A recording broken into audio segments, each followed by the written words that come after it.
Okay, this is a tutorial that is going to help you answer a question when you are asked to draw and fully annotate a soil profile.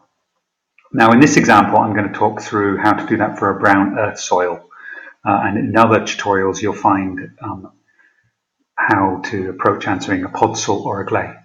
Now this is actually a remarkably simple question to answer. It requires no need to explain. That's quite important. If you have a look, it just says to show its main characteristics. It doesn't do anything else. It doesn't want any reasons for those characteristics, and that's quite important to bear in mind.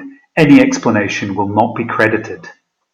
Now, the first thing to bear in mind is when you're thinking about main characteristics of anything, if we take a house, for example, and if you were asked to draw and annotate a house to show its main characteristics, you would draw a house with maybe 4 windows, and you would have an arrow pointing to the windows saying windows. You'd have draw a roof, and you'd have an arrow pointing to the roof, and 1 door, and so on. And the house would be in proportion to what a house might look like if you were looking at it. You've got to approach a soil profile in exactly the same way, just drawing what it looks like and labeling its main characteristics. And because there are 8 marks, you're going to want 8 key characteristics. So let me show you how to do that. So here is a diagram which will look very similar to the one that you have drawn in your notes. What you'll see is the labels, but in this case the labels are including some explanation. So you have to be kind of careful with that, because this diagram probably goes too far in terms of answering the particular question that we're looking at, because we have some explain points here, whereas all we're looking for is some descriptive things. Now the first thing comes in the drawing of your profile. So you want to draw a rectangle. You don't want to divide it up into 3 equal parts. You do not want to do that. You want to make sure that the A horizon is by far the largest, and at the top that you have the O. The B horizon is smaller, and then your C horizon is the smallest part at the bottom of your rectangle.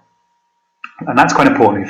If you just draw a rectangle and divide it into 3 and have them as A, B, or C, you'll drop 2 marks at least, because you're not showing that the A horizon is by far the largest of the horizons in a brown earth.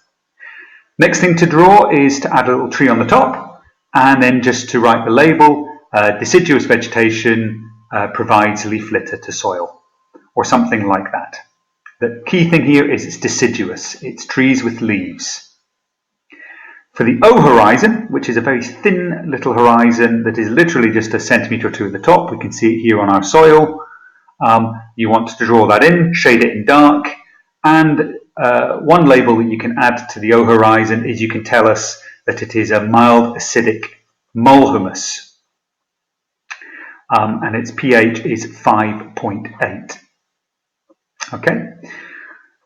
Another label you can add this to the A horizon now is the dark brown in colour, and that's another key point. The horizon down here, the B horizon, is lighter brown. You might want to draw an arrow pointing down, which shows explains leaching, but you want an arrow coming up that says evaporation. And if you have an arrow pointing down for leaching and an arrow pointing up for evaporation, you want to have another little label pointing in which says that they are in balance. Between the A and the B, you want to shade a little area like we have here and write down that it's an iron pan. You might also want to add that it contains iron and aluminium oxides. That will get you an additional point. Down at the bottom, you want the small C layer showing with some kind of rock looking drawings like I put here, and you just put weathered parent rock, most critically, e.g. limestone or schist. That's all you need to put there. A few other little labels you can add to this soil to get some other key information. You can have deep soil up to 1 metre. That's another descriptive statement. You can have another arrow pointing to it saying lots of biota, e.g. worms. That means there's going to be lots of worms in this soil. Another one that you can add is mild climate, and you can have this up here pointing to the soil, because a mild climate is why we have lots of earthworms and other living things in our soil, but it's also where we have deciduous trees growing. Okay, you can have some roots growing down into the soil, and you can have deep roots drawing up minerals, like I put in this little label.